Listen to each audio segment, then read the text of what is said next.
Hello, good evening now, the regional news. Two men are still being questioned tonight about the murder of a disabled Warwickshire woman. Rosemary Smith was found in her flat at Long Lawford with head and chest injuries on Sunday. Police detained two men last night. They're believed to be from the Rugby area.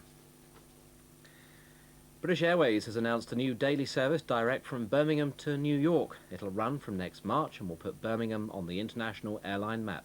Mike Kilbane reports. They couldn't resist it. There just had to be some flag waving as Birmingham Airport and British Airways celebrated the new link with the city known as the Big Apple. The Birmingham-New York flights, which start next spring, will operate from the Eurohub building next to the main terminal. British Airways expects 100,000 passengers in the first year. BA announced the new transatlantic service at a news conference. There'll be special fare deals and packages to help get the flights off the ground.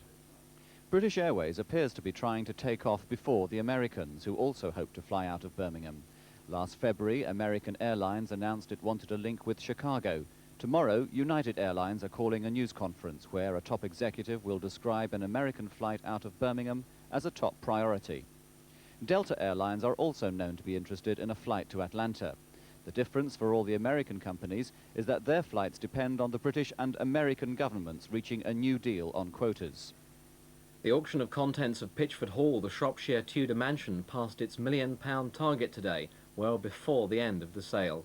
The auctioneers had set the target at £1 million for the entire sale of artworks and furnishings, but it exceeded it with half a day of the two-day auction still to go.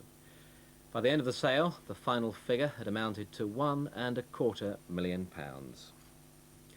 That's it from me. The weather's next, and tonight it is with John Ketley. Good night. Good evening. A fairly straightforward cocktail of sunshine and showers for most parts of the country tomorrow, but some action to take place tonight before that happens. Today we've seen a band of cloud moving very slowly northeastwards up across the country, some rain connected with that cloud as well. And the computer's telling us now that it's actually going to intensify as we go through this evening and tonight. That's the weather system responsible for it. It's currently lying down through the Irish Sea. And during the course of this evening and tonight, then we'll see that rain becoming rather more extensive over Scotland and northern England especially.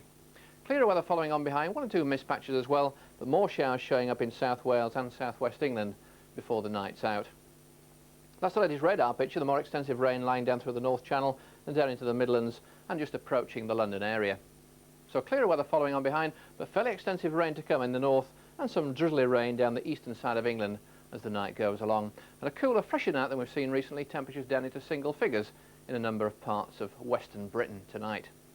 Well, tomorrow that system lying across the far northeast, very slow moving indeed in northeast Scotland, and a pretty miserable day to come up in Shetland and Orkney, I would think. In fact, a dull start in the north and east anyway.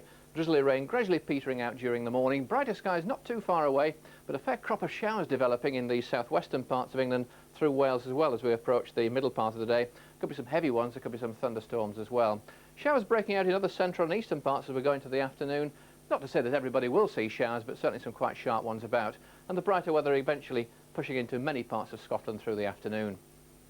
Temperatures somewhat lower than we've seen recently, around about 16 to 18 degrees generally, just one or two places in the southeast perhaps reaching 19 by mid-afternoon.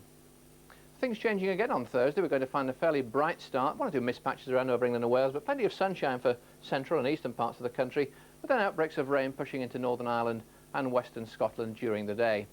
Then on Friday, brighter weather following that band of rain as it weakens as it pushes southwards across England. And that's it from me for now.